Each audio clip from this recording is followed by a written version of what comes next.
Kia ora, everyone. Hi, everyone. It's Harry Week. It is. It's Harry Week. And if you're watching this on YouTube, you will see that we are wearing our bespoke Harry Styles hats. Is that the word? Yeah. Bespoke. So mine says kiss all the time. And mine says disco occasionally. And honestly, we cannot wait to be doing both of these things. on Friday. So we have a really good podcast this week. Yeah. Because we're explaining, well, actually, I shouldn't have phrased it as really good. We're actually explaining something fucking terrible. Yeah, the worst. The worst. It's pretty bad, actually. We're explaining Iran and what's happening there. And I'm also going to explain the regime that's happening there and why people in Iran are actually happy about this. Because there's very, two things can be true at once. We don't like war, but we're happy about regime change. So we're going to be explaining that. And that's going to take up the bulk of my part of the podcast. Yeah. What's your part of the podcast? Well, Harry Styles is everywhere. Yeah. So we're just going to dive into that, obviously. The Jim Carrey conspiracy theory. Yes. I haven't looked into any of this shit because I need to know, is that him? Because I'm freaking. Well, I'll let you know. Yeah. And I have found this woman that's in love with her low-key, abusive AI agent. What? And it's just so interesting that I need to tell you about it. Oh, my God. Okay. I'm sad. Honestly, I'm sad. Yeah.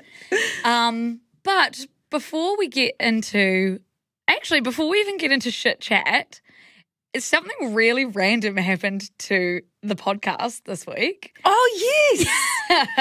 Tell So us. my sister lives in our hometown, Blenheim. Yeah. And there's the main petrol station in the middle of town. I mean, it's a tiny town. Yeah. And she's pulled up in her work car and she can hear Lucy's voice over the loudspeakers. And she's like, what the hell is Lucy's voice doing booming at the petrol station? Then she hears my voice. Someone was playing the podcast on the speakers of the petrol station in the middle of Blenheim. Honestly, BP has taste. Yeah, BP has taste. But then she said she was looking around for any car that had their windows down because she said it was so loud. She videoed a bit of it for me. She was like, what are you doing? She was like, okay, thank you, Blenheim, first of all, hometown represent. Yeah. And to the girly or the nice man, but I doubt, nice person at the petrol station that decided that instead of having ZM or More FM, they put on the podcast. Luce and Abby from Shit You Should Care About. But that is really random. It was so bizarre. Playing a podcast at a petrol station, first of all, was so weird. It was definitely a mistake. It was definitely someone having a quiet afternoon. Yeah, put the ox in. Yeah, and it was oh, shit. Well, I guess we're going to learn But it's just so funny. That was really funny. Abby sent it to me. I was like, no, you have to save this for the podcast. Yeah. Oh, okay. Also, before we get into shit chat, all this chat is kind of been shit. It always is. I have this thing, and Abby always tells me, where for some reason, boomer videos on TikTok really get me. Soldiers returning home from war, kids learning to see, kids getting glasses or hearing aids for the first time. And I send them to Abby and also our friend Tiana. And these are the only things that will make me cry on TikTok, right? Yeah. And so my algorithm is a little bit boomerish. And then I came across something and I didn't watch it because I was like, no, I'll put it on my notes to talk about on the podcast and then I'll go back to it and really watch it and learn it. I thought it was a news story. And it was David Attenborough breaks his silence on Minions. And I thought when I saw the headline that it was real, I'm going to play for you what it was. Lucy, what the fuck are you bringing to the podcast? This is shit chat. Wait. This is crazy. Is that what? We were in the car and we were singing along to Harry Styles and then she kept saying Minion at the end of her sentences. I was like, why are you saying Minion? And then she was like, oh, I have something to tell you. So I'm going to tell you on the podcast. David Attenborough. Bear in mind, I only saw the headline of this and then I thought, I'll talk about it on the podcast. Oh my God, that's funny. He's talking about Minions. Here are 50 creatures that you've never seen before in your life. And all of them are fantastically beautiful. And you don't know the name of any of them. And they aren't afraid of you. Lucy. And Gru says he's going to steal the moon, but some people say that's just a joke. Didn't think it was a joke. It's fake. You think he's serious? Oh, certainly. And should the minions be held responsible as well? Yes. I think it, and well, they are part of it. Imagine the Earth without the moon. I mean, that's serious. Where would we get our cheese from? I don't know. Here Lucy, that is so boomer. It's insane. It's like the most boomer That's thing. a Facebook video. Facebook mom video. I can't believe I saw the headline. I thought, oh my God, I'm going to tell Abby about David Attenborough talking about minions. Went on, totally fake. And now here I am still telling you about it. Anyway, so if that wasn't shit enough chat for you all. Everyone's just like exited out of the podcast. Yeah. Fair enough. They're like, we want to learn about Iran. Yeah. Shut the fuck up with your fake minion chat.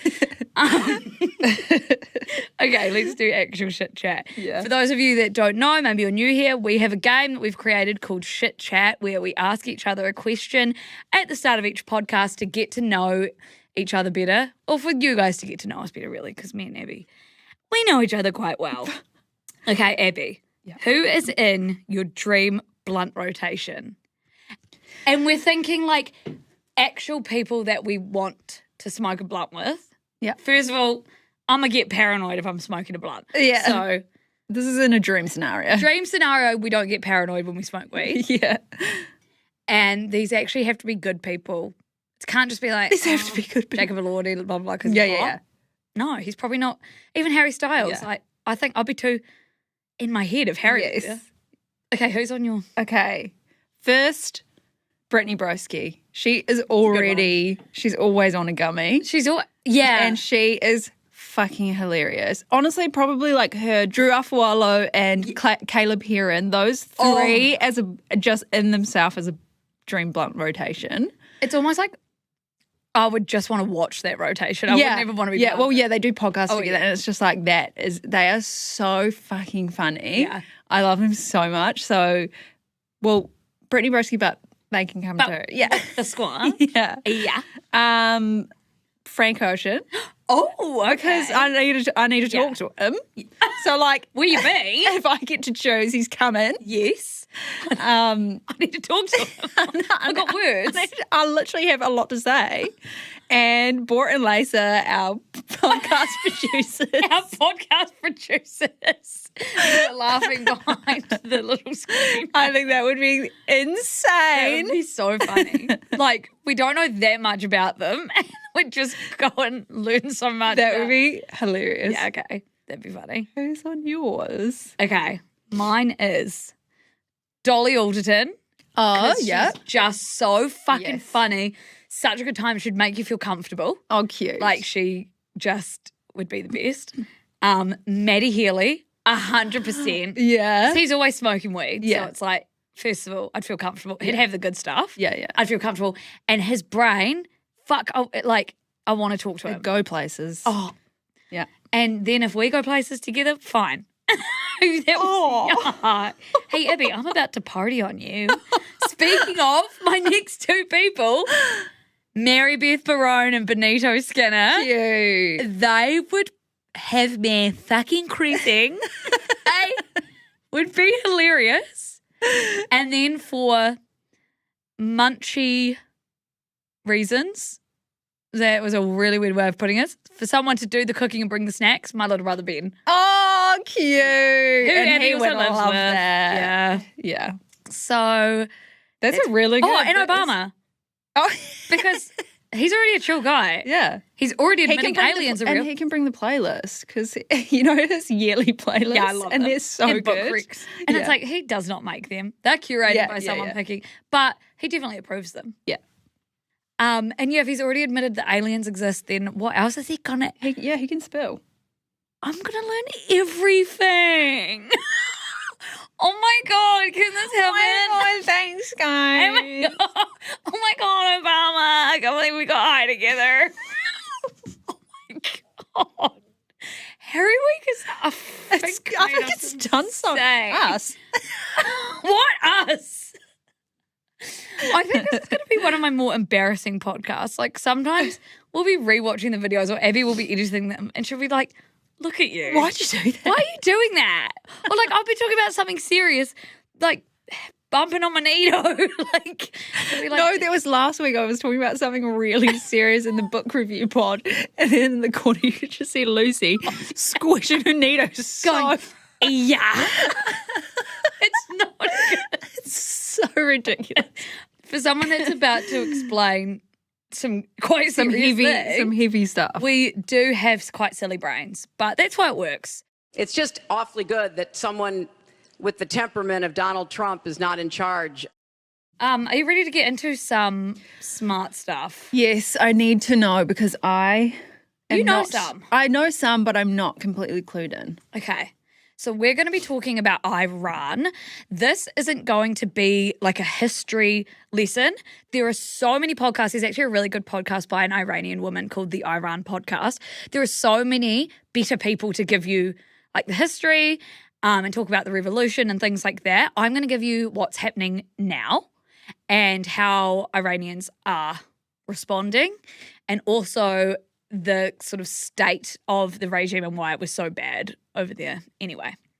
And I'm also going to tell you why the fuck the US and Israel have actually attacked now.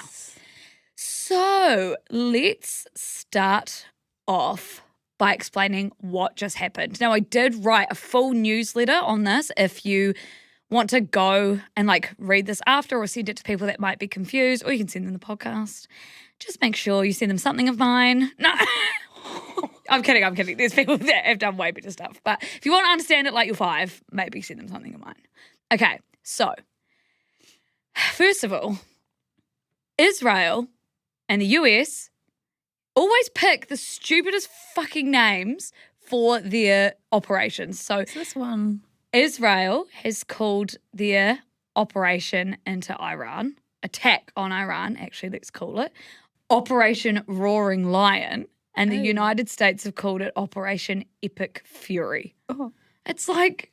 Soaring Eagle. No, it's honestly like, okay, go play World of Warcraft, not with real people. Do this with real people. So, essentially, Israel and the US have struck over 1,000 targets in Iran with ballistic missiles and like airstrikes.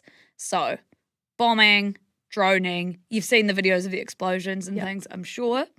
And that has not just stayed contained to Iran because Iran have retaliated, but they haven't retaliated like hitting the US. They have hit like Middle Eastern places that are working with the US. Mm-hmm.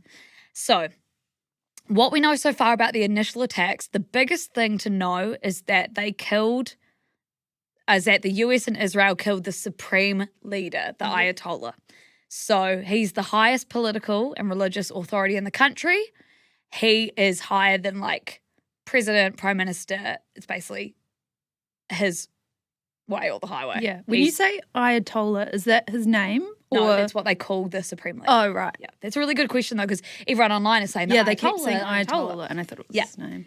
So as well as killing him, they killed several senior military officials who we're not sure if they were, like, designated to be the next in line to the Ayatollah. Like, I've heard that obviously there are things in place for when he dies, the supreme leader. So... and we'll get into this, but it's like just because they've killed him doesn't mean there's going to be an overall system change, regime change, because there are more people. Iranian state outlets have said that, and I've seen heaps of reports of this, it has been verified, just the numbers haven't. The US and Israel struck a girls' school, elementary school. So more than 100 people so far have been said to be killed in that attack. 3 US service members so far have been killed, but maybe you've seen the clip of Donald Trump saying, like, unfortunately, you will die. Like, people will die. Isn't it like, unfortunately, this is what's going to happen? Yeah. Like, more people will die. More people will die. And it's like, okay. And those memes of Lord Farquaad being yes, exact same. Yeah. Now, one thing to mention before we get into why Israel and the US teamed up and did this is that Trump has tweeted so many times about this, like back in 2012 and 2013. I just want to read them to you. 2012, don't let Obama play the Iran card in order to start a war, in order to get elected. Be careful, Republicans. Foreshadowing, because he's literally starting a war to try and get reelected, even though he can't. He only has 3 years left and then he's done. But he thinks he makes the rules. Anyway, I predict that President Obama will at some point attack Iran in order to save face. That was in 2013. I always said Barack Obama will attack Iran in some form prior to the election, 2012. Does he forget? Does he? Why doesn't he delete these? Yeah, but does he forget he's gone on these crash outs? He doesn't forget. He just knows it doesn't affect him whether he said this or not. He can just do whatever he wants. Yes. Now that Obama's poll numbers are in tailspin, which Trump's actually are right now, watch for him to launch a strike in Libya or Iran. He is desperate. 2012. Remember that I predicted a long time ago that President Obama will attack Iran because of his inability to negotiate properly? Not skilled. 2013.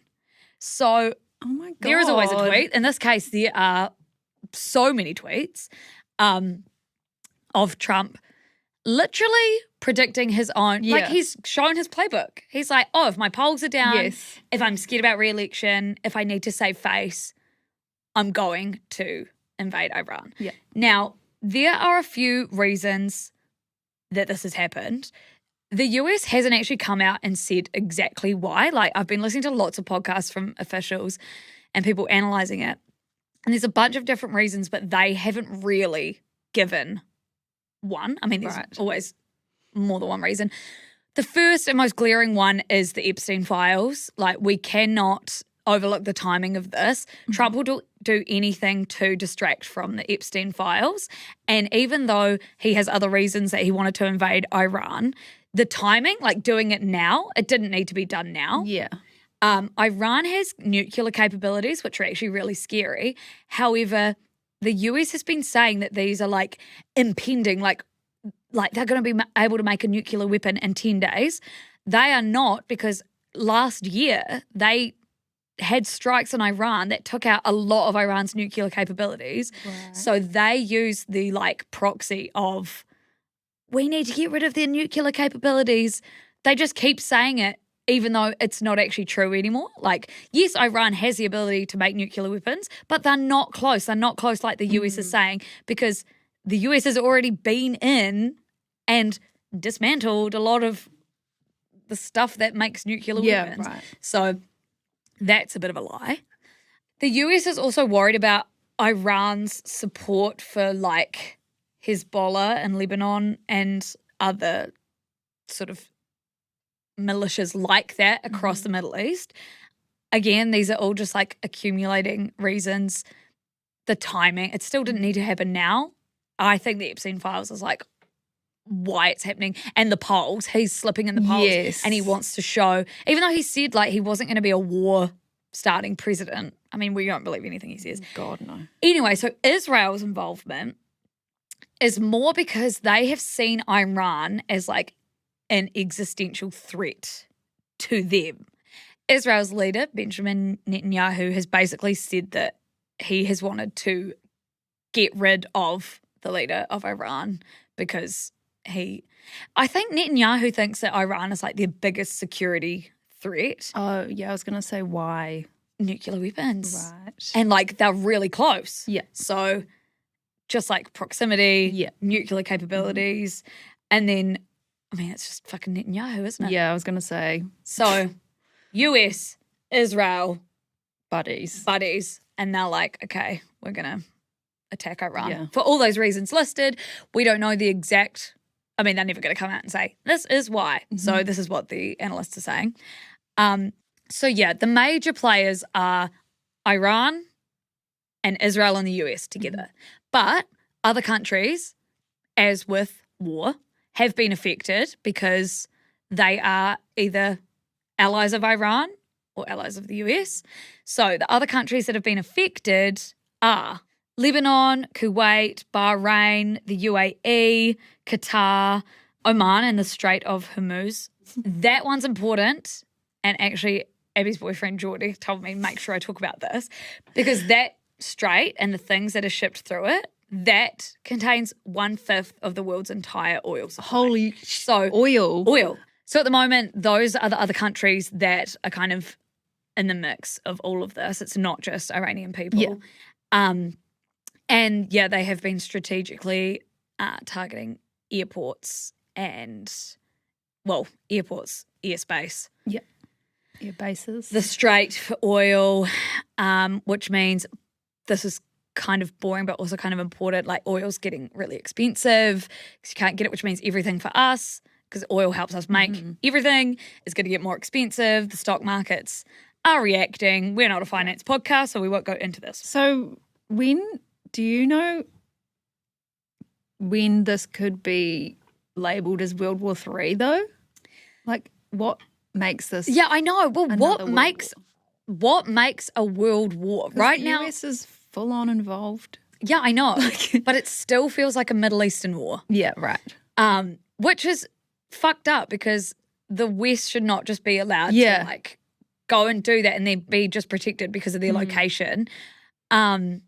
I don't know when it gets. I think World War III is always, because war is so different now. It's like done with intelligence and drones and like all this other scary like not just boots on the ground, guns and weaponry sort of shit. It's like it's such a thing used in headlines.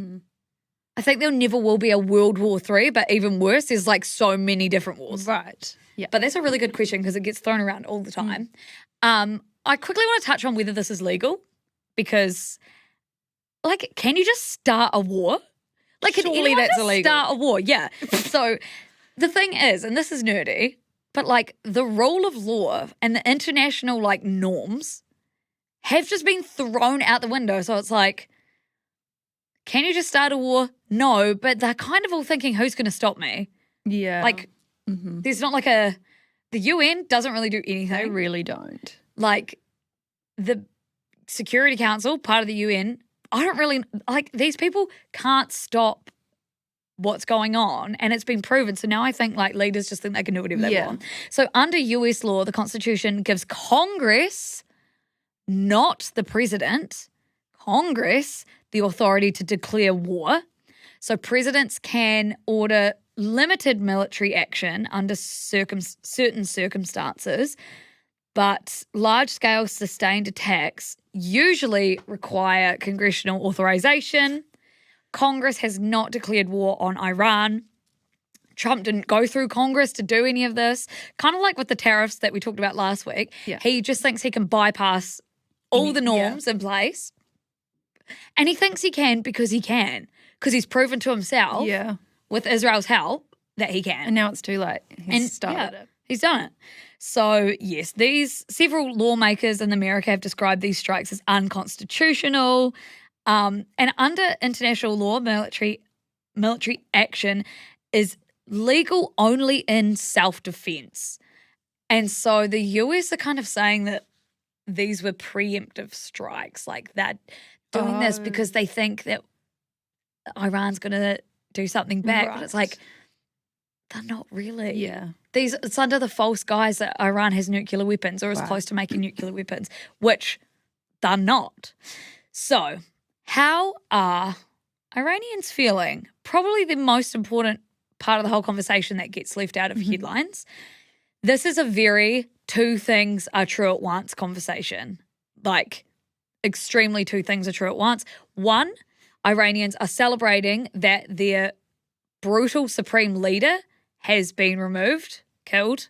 They don't know what's happening next, but they're like, at least something will change. It could be worse. It could be the same. They could stay. I mean, this isn't meant to be a prolonged war, but we don't know. Yeah. They could be staying in war. So we have people saying, like, imagine how unbearable life must be to dance in the streets at the sound of strikes above your head. Like Iranians are Yeah. strikes happening above their head and they're happy. And like it has to be pretty shit over there for you to be like happy about strikes. This collapse offers the greatest chance for long-term stability and liberation. And this is not a fringe uprising. It is one of the most serious challenges to the Islamic Republic since 1979. But then you also have people who are against war. So they're pro-regime change, but against war. So an Iranian scholar spoke to the New York Times and said, no country receives democracy with bombs. Another one, writing for The Nation, said they are not asking for bombs, they are asking for breathing room. Escalation will compound, not cure, the nation's wounds. And then there's a lot of like, no foreign interference, please. Yeah. And so Donald Trump has said, which is like, he's just fucking lazy and he doesn't really have follow through. He has said, like, we've gotten rid of your leader. Now it's up to you to protest and overthrow and like finish the job, basically. But as I'm going to tell you now, it's not as simple as just going out and protesting. No. Iranians are not even allowed to do that. So I'm going to tell you, first I'm going to tell you some of the worst parts of the Iranian regime in general, and then I'm going to go specifically into women because Iran is a very terrible place to live as a woman. So democracy doesn't exist. Basically, the supreme leader has ultimate authority, can override elected officials, just one person with supreme power is never good. Rigged elections, candidates are heavily vetted, and lots of figures are banned from running. Like women, in 2021, 40 women ran to be president, I think it was president, or ran to be in government, and they were all banned. In the recent history, there has been one woman in like the whole of the political sphere. Yeah. The rest have all been banned. Oh my God. She got in. Peaceful protests are met with bullets, mass arrests, beatings, killings, suppressions. You're put in jail. So Trump saying, go and protest. It's like, well, they'll get They're killed. gonna die. They will get killed. Journalists, activists, and ordinary citizens are jailed, harassed, or disappeared, like taken, and then we don't know, for speaking out. Same-sex relationships are criminalised. So there's just like secrecy and fear everywhere. The death penalty, like Iran is one of the countries with the highest like death penalty rates in the world. Yeah, they use it. And this is for like non-violent offences as well. Like they use the death penalty in a way that to Western people is just unbelievable. There's torture, there's internet censorship. I wrote in January about the protests happening in Iran, and like you could barely get any word out because the internet was shut down. And then economic suffering, like they've had huge inflation. It's again like the poor is really poor, the rich is really rich. But the current regime for women is so fucked up. I'm going to read you some stuff. So Iran's penal code states, women who appear in public places and roads without wearing a hijab shall be sentenced to 10 days to 2 months imprisonment. Like just for not. Have you heard of the morality police? No. Okay. So the morality police is like a unit within law enforcement over there that is just for making sure women are adhering to the strict, like needing to wear the hijab, not having any hair out. Yeah. There was really big protests a few years ago because Mahsa Amini got taken by the morality police, said she was sent to an education centre and then never seen again, killed. Yeah. And there was huge protests where like women were out in the streets removing their hijabs. Yes. Then journalists were imprisoned, activists were imprisoned. Like it didn't get better. Those protests, they made the protests go nowhere. Yeah, they made big noise, but they didn't get better. So yeah, the morality police are literally out there looking for women. 2 months in prison or up to 74 lashes for anyone who openly commits a sinful act. Women who fail to wear headscarves and other attire covering their bodies may be harassed by the morality police, detained, fined, or flogged. Domestic violence is not a crime under Iranian law. The regime generally views it as a private family matter. Have you ever heard of honor killings? No. So these are an honor killing. It's also called a shame killing.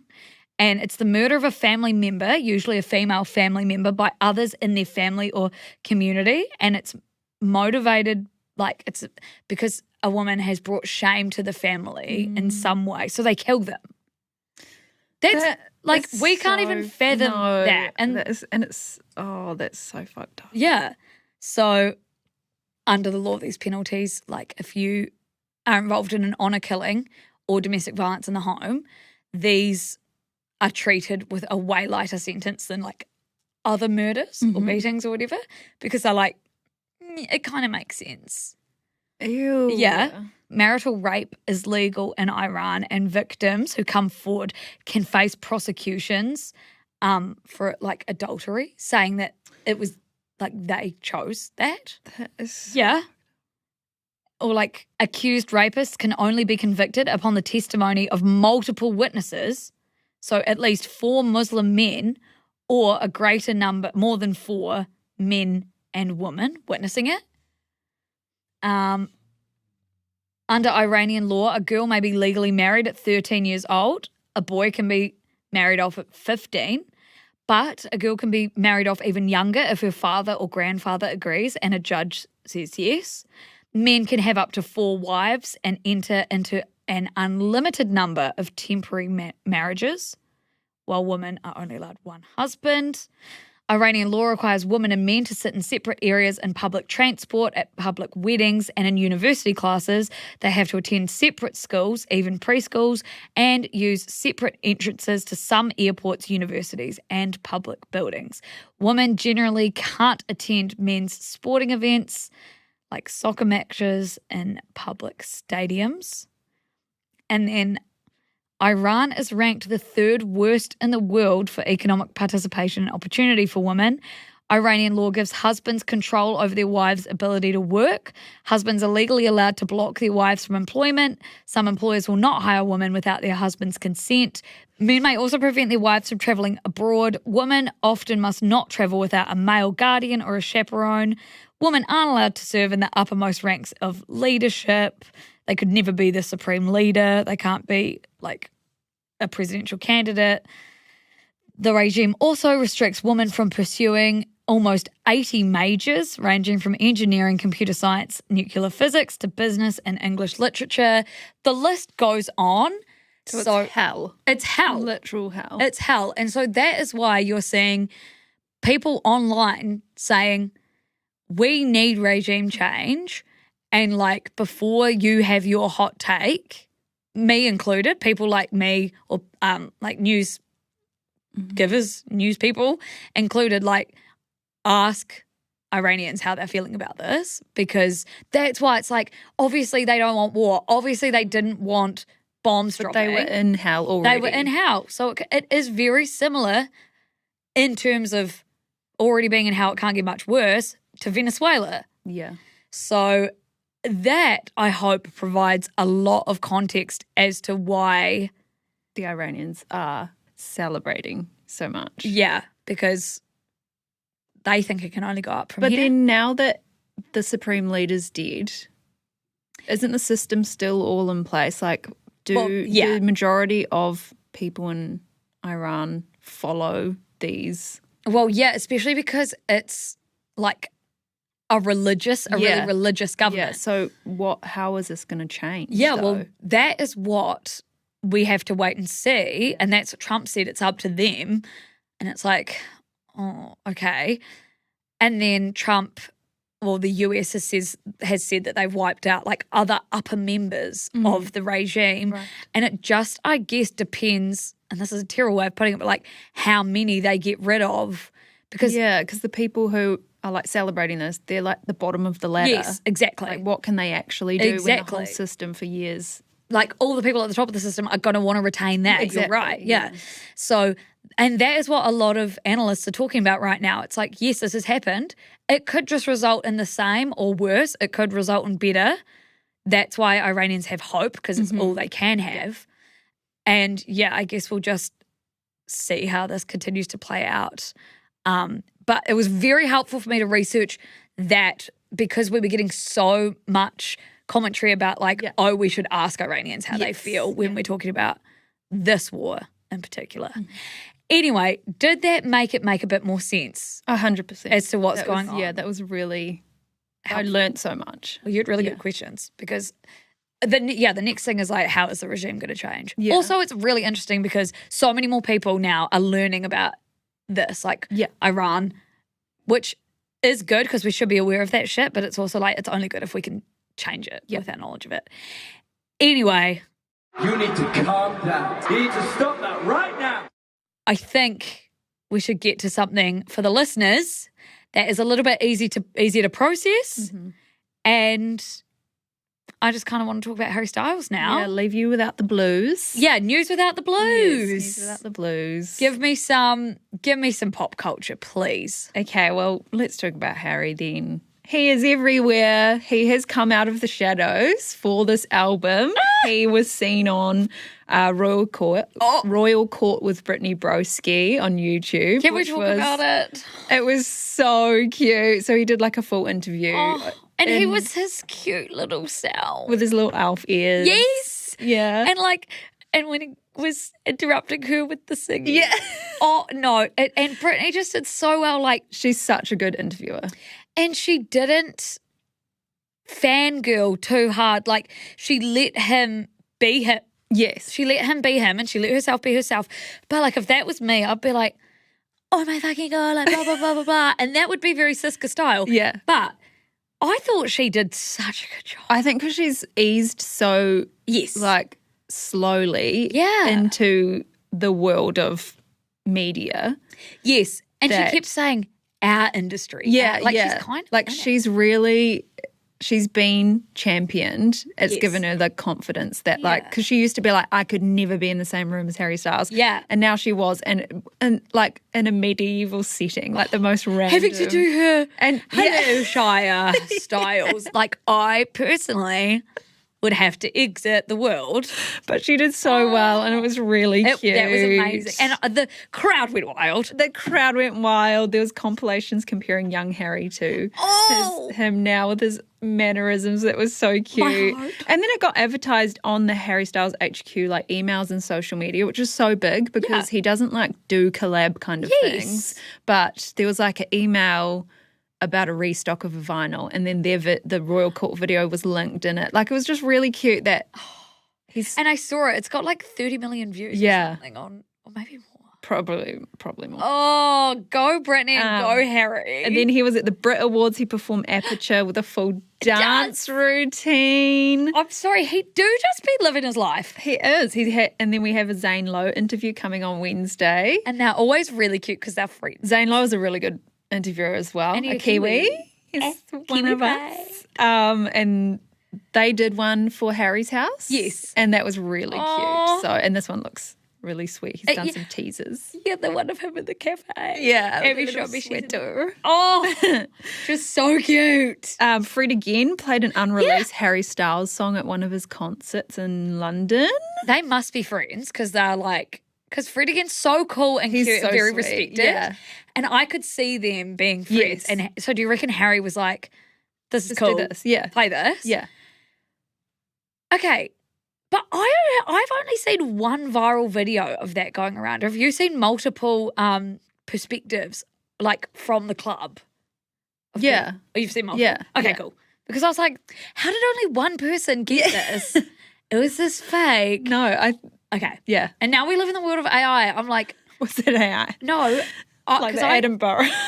David Attenborough minions.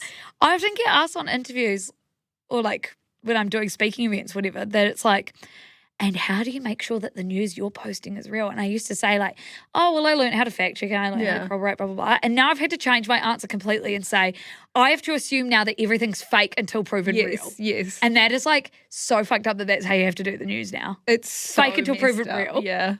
It's gross. Okay, so Fred again, Harry Styles. And real. then he has Confirmed. a one-night only concert or performance in Manchester that will be streamed to Netflix 2 days after the album is out. I wish we could go. I know. We're wearing your hat. At least we can stream. Yeah, I know. Good on you, Netflix, for giving the Harrys what they want. Yeah. I know. So it's been a week. And like, he just knew 2026 needed him. Yeah. And in all his interviews, he's so in himself. He's like, yeah, I took this time off. I've never been happier. He's like, so sweet and chill. He looks calm and happy. I know. So it's really cute. That's all we can ask for our Harry. Calm and happy. Oh, yuck. David Attenborough minions. That's just my, like, you know when you smell coffee beans in between perfume? Yeah. That's my reset. Yeah. I don't know anything. Lucy, honestly, sometimes I don't Like, even where know does my brain what are you saying? Okay, but have you seen Jim Carrey's new face, or is it a clone? I hate Jim Carrey's new face. I hate it.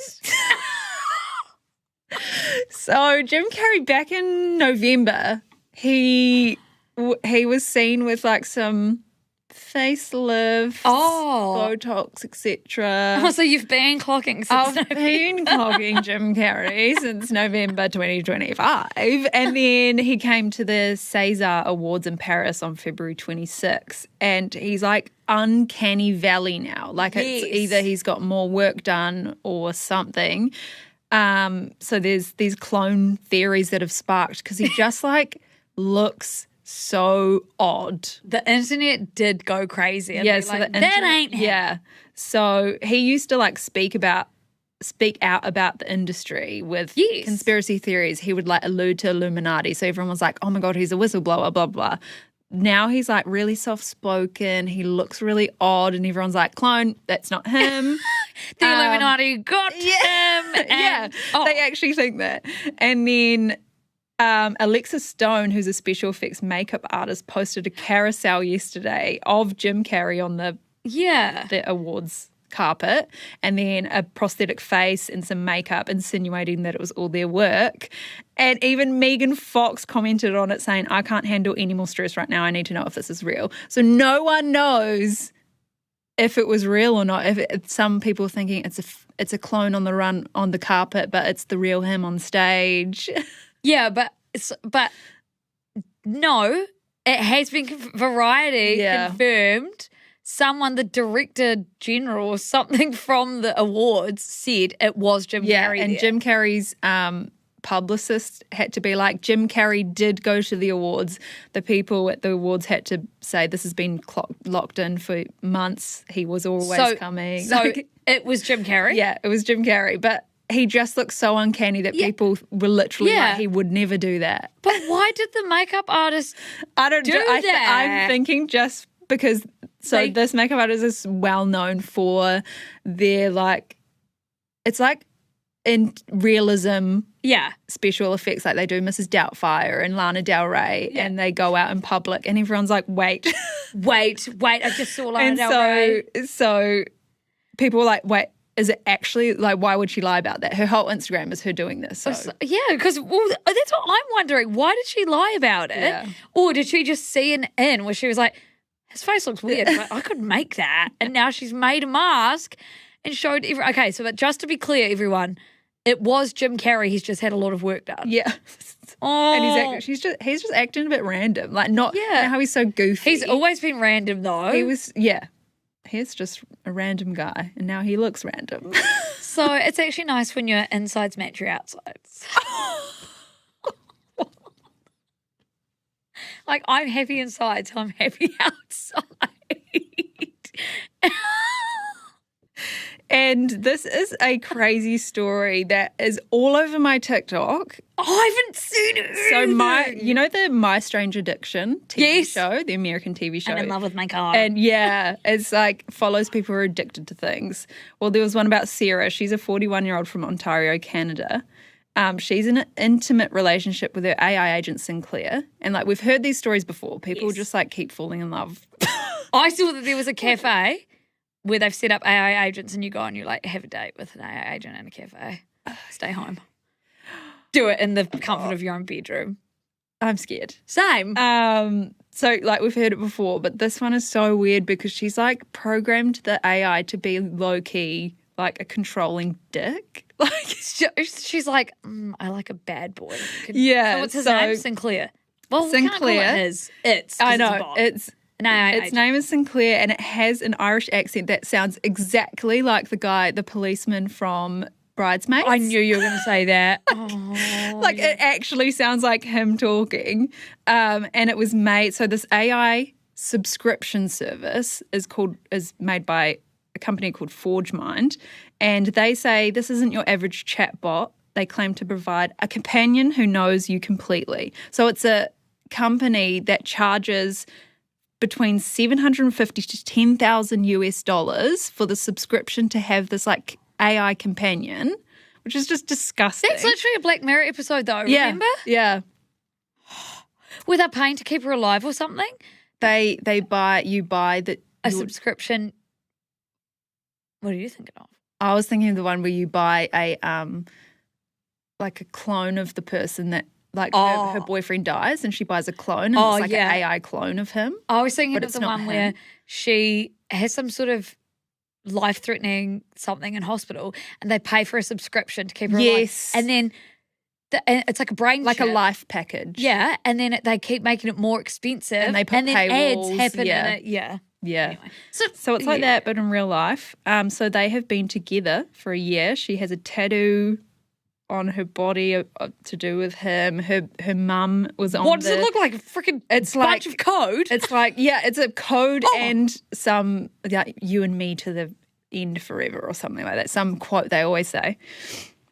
Her mum was on the TV show being like, stop this, you're being stupid. I need to watch this episode. Well, so it's all been cut down on socials. Perfect. So it's going crazy. And TLC even interviewed them both and got them to speak to a relationship counsellor. No! And to dissect their dynamic. And the relationship counsellor is fully like, so you're controlling, you're bossy. And she's just so like blasé about it, but he like chooses what she wears and all this. It's probably she's blasé about it because she's like, at the end of the day, she is actually in control. Yeah, well, she said she has kids.